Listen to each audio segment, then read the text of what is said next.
산성이 강한 식초 또는 이제 탄산음료 이런 음식들을 자주 드시는 환자의 경우에는 치아가 마모되는 현상이 가속히 될 수가 있고요. 이런 게 심한 경우에는 치과에 오셔서 장치를 하셔서 이를 예방하는 것도 좋은 선택 중에 하나입니다.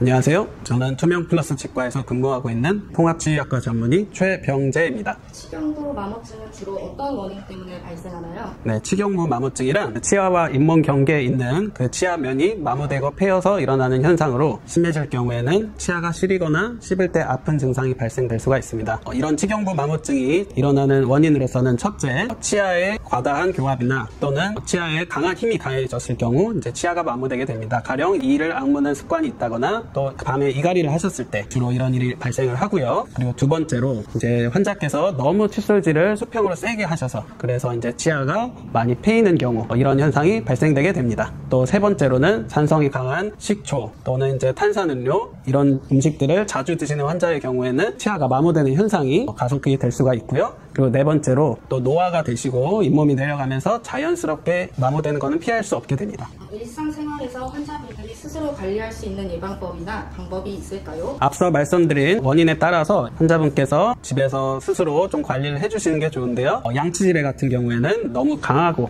세게 칫솔질 하지 마시고 좀 부드럽게 좀 돌려가면서 칫솔질 하시는 게 좋습니다. 그리고 평소에 이 가는 습관이나 이 악무는 습관을 스스로 좀 자제하시면 좋으실 것 같고 이갈이나 이런 게 심한 경우에는 치과에 오셔서 장치를 하셔서 이를 예방하는 것도 좋은 선택 중에 하나입니다. 또 그리고 너무 이제 치경부 마모증이 심해져서 시리거나 아프거나 또는 이제 보기 싫다 이런 경우에는 치과에 내원하셔서 그쪽을 떼어주시는 수복 치료를 받으셔도 좋습니다. 많은 분들이 헷갈려하시는 올바른 양치법 어떻게 알려주고 계신가요? 네, 칫솔질은 치아를 관리하는 가장 기본적이면서도 효과적인 방법입니다. 앞서 말씀드린 것 같다시피 너무 강하고 센 칫솔질은 좋지 않고요. 좀 부드러우면서도 치아 구석구석을 닦아주는 게 중요합니다. 보통 하루에 최소 2번 그리고 또는 3번 정도 칫솔질을 하는 걸 권장을 하고요. 또 너무 오래 하실 필요는 없습니다. 한 2에서 3분 정도 구석구석 닦아주시는 게 좋습니다. 그리고 잇몸 질환 예방을 위해서는 잇몸 쪽도 칫솔모가 갈 수 있게 그렇게 닦아주시는 게 좋습니다. 양치 도중 피가 나는 경우 어떤 질환이나 신호로 볼 수 있을까요? 네, 양치 도중에 피가 나는 증상은 이제 여러 가지 원인이 있을 수 있는데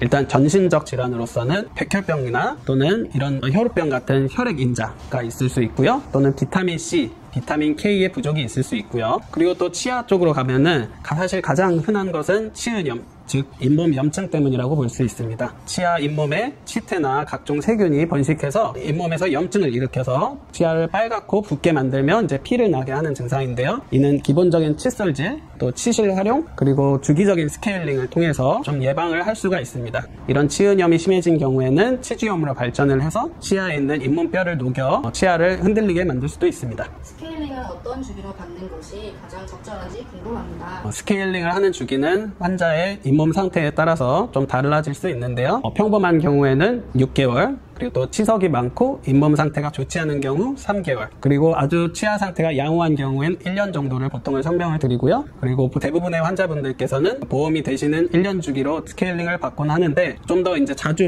받으셔도 크게 나쁘진 않고요. 권장드리고 있습니다.